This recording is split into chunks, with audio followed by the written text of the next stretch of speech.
রানীহাটিতে সোনার দোকানে দুঃসাহসিক ডাকাতি, গান পয়েন্টে রেখে চলল একের পর এক গুলি।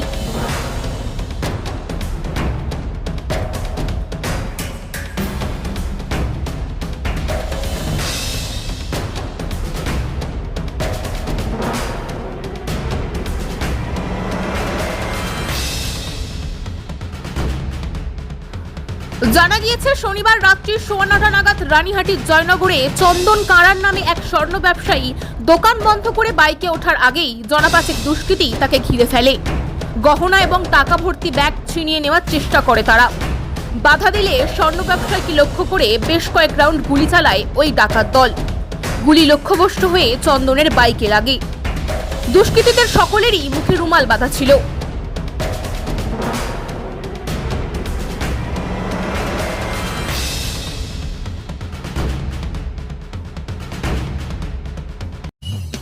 খবরটি নিবেদন করছে এআর জুয়েলার্স, আমাদের গহনা আপনার সৌন্দর্যের চাবিকাঠি।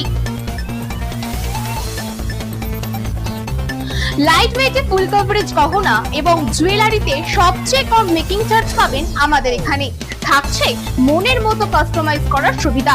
ঠিকানা সলক পাঞ্জাব ন্যাশনাল ব্যাংকের ঠিক বিপরীতে। বিশদে জানতে যোগাযোগ করুন নিচে স্ক্রিনে দেওয়া নম্বরে। ব্যাগ ছিনিয়ে নিয়ে তারা 3টি মোটর বাইকে চেপে জাতীয় সড়কের দিকে পালিয়ে যায়। গোটা ঘটনাটি সিসিটিভি ক্যামেরা বন্দী হয়েছে। ওই ব্যবসায়ীর দাবি, ওই ব্যাগে 8 কেজি রূপো, 200 গ্রাম সোনা এবং নগদ 60,000 টাকা ছিল। আমি দোকান বন্ধ করে বাড়ি যাচ্ছি, বাড়ি যাবো বলে দোকানে চাবি মেরেছি। দোকানে চাবি মারার পরে বৃষ্টি পড়ছিল। বৃষ্টি পড়ার পরে আমি দুটো ব্যাগ ছিল, আমার কাঁধে একটা ব্যাগ ছিল, একটা হাতে ব্যাগ ছিল। সেই ব্যাগের মধ্যে সব মাল, আমার যত সব দোকানে সব জিনিসপত্র সব ছিল। আর গাড়িটা মুছছিলাম, মুছতে আর আমার কাছে 5টা-6টা ছেলে আমার কাছে মুখে রুমাল বেঁধে সোজা চলে আসে, এসে ব্যাগটা ছিনিয়ে নেয়, প্লাস গুলি চালায় আমাকে। গুলিটা আমাকে না লেগে গাড়িতে লেগেছে। গাড়ির এখনো পর্যন্ত ভেঙে গেছে গাড়ি। যখন তাড়া করেছি তখন আমার পিছনে আরো 5 রাউন্ড গুলি চালিয়েছে। গুলি চালিয়ে সব আমার সব সম্পত্তি সব নিয়ে আমার চলে গেছে। আমার দোকানে যা উপায় সব চলে গেছে। আমার 7-8 কিলোর উপর মাল ছিল, 150-200 গ্রাম সোনা ছিল, আমার বন্ধকি মাল ছিল। লোকের মাল আছে বন্ধকি, আমি কি করে আমি বুঝতে পারিনি। গুলিটা যখন চালাচ্ছে আপনি দেখেছেন? হ্যাঁ, গুলি দেখেছি। নতুন বন্দুকটা নতুন চকচক করছে, না হাতে ধরে আছে। কতজন ছিল?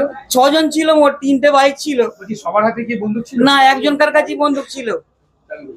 চাবি বলছি, নগদ কি কিছু টাকা? নগদ 60,000 টাকা, 60,000-70,000 টাকা ছিল ব্যাগের মধ্যেই সব আছে। আমার সভাপতি আছে, আমার কিচ্ছু নেই।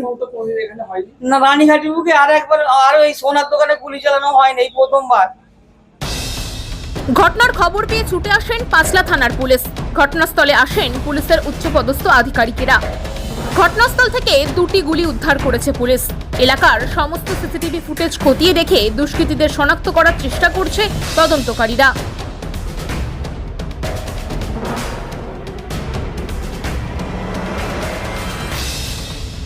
এটা একটা প্রথম এই রানীহাটির বুকে এরকম একটা দুর্ভাগ্যজনক একটা ঘটনা, যে ঘটনায় এলাকার মানুষ খুবই সন্ত্রস্ত। 5 রাউন্ড গুলি দুষ্কৃতীরা এটা চালিয়েছে এবং প্রায় 25 থেকে 27 লক্ষ টাকা সোনা, রূপো, ক্যাশ 50 থেকে 60,000 কি 70,000 হবে, তারা নিয়ে এটা পালিয়েছে। এই হচ্ছে মূল ব্যাপার। খুব ভাগ্য ভালো যে ছেলেটা গায়ে গুলি লাগেনি। সময়টা কটা হবে? 9:20, এক্স্যাক্ট 9:20। দোকান বন্ধ করছিল? দোকান বন্ধ করে শাটারটা বন্ধ করছে, ব্যাগটা কোলের কাছে রেখে আর গুলিটা চালিয়েছে। বাইকে লেগেছে, নাহলে ওর গায়েই লাগে। মারাত্মক ব্যাপার ঘটে গেছে। এমন শক্তি আছে যারা এটাকে নেকি করে, এটাকে ফলো করে আজকে এই জিনিসটা ঘটিয়েছে। এটা একদম বাস্তব। আসামিদেরকে ধরতে হবে। কোথা থেকে গুলি বন্দুক এলো? যেখানে আমাদের আইনের শাসন প্রতিষ্ঠার কথা আমাদের মুখ্যমন্ত্রী বলছেন, কিছু দুষ্কৃতীরা এই অপকর্ম করে বেড়াচ্ছে যাতে আইনটাকে বিঘ্ন ঘটানো যায়। সেটা আমরা করতে দেব না।